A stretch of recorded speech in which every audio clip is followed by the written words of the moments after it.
एक बेटे को सो कॉल्ड लिबरेशन और पेरेंटल अब्यूज के नाम पर अपने ही पिता को थप्पड़ मारकर भागता दिखाते हैं, तो ये ध्रुव राठी जी के अकॉर्डिंग एक अच्छा पिक्चराइजेशन है। मगर वहीं एक बेटा अपने पिता के साथ मजबूती से खड़ा है, नो मैटर व्हाट वाले भाव को लेकर अपने परिवार अपनी बहनों की रक्षा की बात करता है, वीरता दिखा रहा है और पेरेंटल अब्यूज के नाम पर अपनी छाती नहीं पीट रहा है, तो यह समाज के लिए क्या कैंसर है?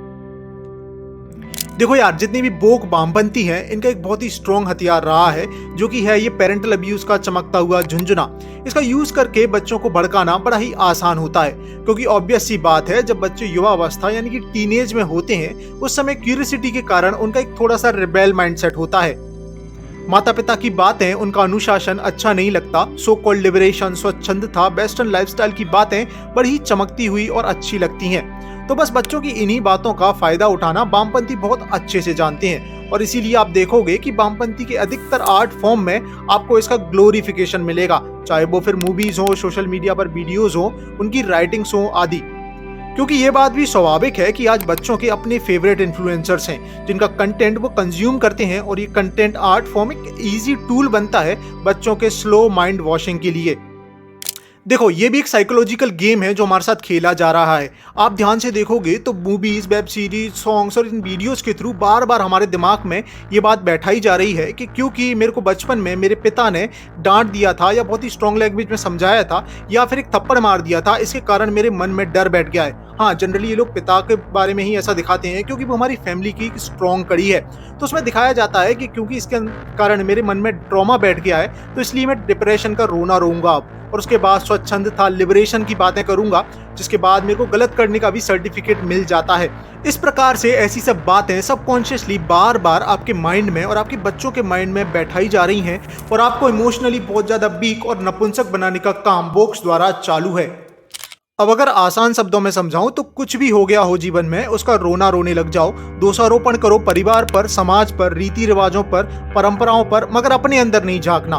किसी बात को समझना और अपनी गलतियों को नहीं सुधारना, क्योंकि तुम तो बच्चे हो और तुम्हारा तो शोषण हुआ है। और सॉल्यूशन के नाम पर यदि कुछ दिखाना हो, समझाना हो, तो मूवीज बनाओ जिसमें बच्चों को पेरेंट्स के अगेंस्ट जाता दिखा दो, या पिता को थप्पड़ मारकर भाग जाओ। बस यही वो भाव है जो वामपंथी आपके बच्चों के अंदर भरना चाहते हैं। अब देखो, यहाँ मैं उन एक्सट्रीम और एक्सेप्शनल केसेस की बिल्कुल बात नहीं कर रहा हूँ जहाँ सच में सेक्सुअल या फिजिकल अब्यूज या असॉल्ट हुआ है। मैं बात कर रहा हूँ उन आम परिवारों की जहाँ कोई गलती होने पर पिता अपने बेटे या बेटी को थोड़ा डांट देता है, थोड़ा कठोर वचनों में उसे समझाता है, या एक थप्पड़ मार देता है।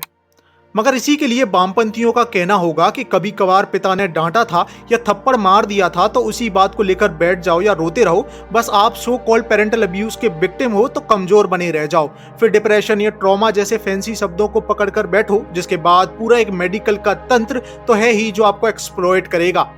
अब एक बार को ध्यान से सोचने जाओ तो क्या ऐसा नहीं लगता कि ये मेंटली इन लोगों का मजाक बनाया जा रहा है? उन लोगों का मजाक है जो सच में अब्यूज का शिकार हुए हैं। वामपंथियों के लिए ट्रॉमा, डिप्रेशन, मेंटल इलनेस ना होकर कोई सर्दी जुकाम की तरह हो गया है, पिता की डांट या एक थप्पड़ से हो जा रहा है। और इसी में आप ये भी देखोगे, जो वामपंथी हैं ये कभी भी टीनेजर्स को स्ट्रेंथ से इंट्रोड्यूस नहीं कराते, उनको उनके कर्तव्य, ड्यूटी के बारे में कभी नहीं बताते। ये नहीं बताते कि फैमिली समाज का एक अभिन्न अंग है वो। यहाँ यदि आपके कुछ डिफरेंसेस भी हैं तो उन पर चर्चा की जा सकती है। बैठकर आप अपनी बातें पेरेंट्स को समझाओ, उनकी बातें समझो और आपको लेकर उनका कंसर्न भी समझो। मगर ऐसा कोई वामपंथी नहीं बताता, क्योंकि अगर ऐसा बताएंगे तो परिवार कैसे टूटेगा भाई? क्योंकि ये सब असल में परिवार तोड़ने के लिए ही तो किया जा रहा है।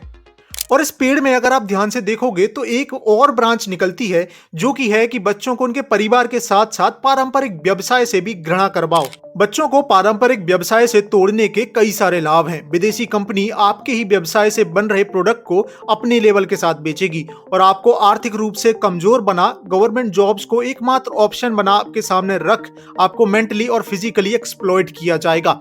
और इसे समझने के लिए आपको जर्मनी से डिग्री लेने की बिल्कुल आवश्यकता नहीं है। सिंपल सी बात है, देखो, जो पारंपरिक व्यवसाय हमारे कभी स्ट्रेंथ, हमारी ताकत हुआ करती थी, आज उन सब पर बाहर की कंपनीज का राज है।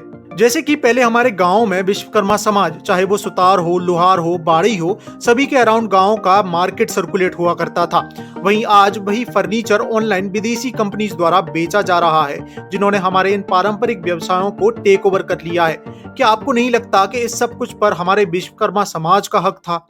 ये बस एक छोटा सा एग्जाम्पल था। वामपंथियों द्वारा लगाए गए इस विषैले पेड़ में से कई सारी ऐसी डालियां निकलती हैं जिसका एक बहुत ही सिंपल और एक कॉमन एम होता है कि आपके हार्मोन्स और आपकी क्यूरियोसिटी या फिर कहें जो आपका रिबेल माइंडसेट है उसका यूज करके आपको एक्सप्लॉइट करना, साथ ही साथ आपको आपकी रूट से काट देना, आपकी फैमिली और जो आपका समाज है उसको तोड़ना। इसलिए मेक श्योर कि आप इस वामपंथी विष का शिकार ना बनो और इस वीडियो को अपने मित्रों और फैमिली के साथ शेयर करके उनको भी बचाओ। और हाँ, ये बात भी मेंशन कर दूं कि ये पर्टिकुलर वीडियो किसी मूवी सीरीज को सपोर्ट करने के लिए बिल्कुल नहीं है। सिंपली उस वोक प्रोपेगेंडा को आपके सामने लाकर रखना है जिससे आप जाने अनजाने में प्रभावित हो रहे हो।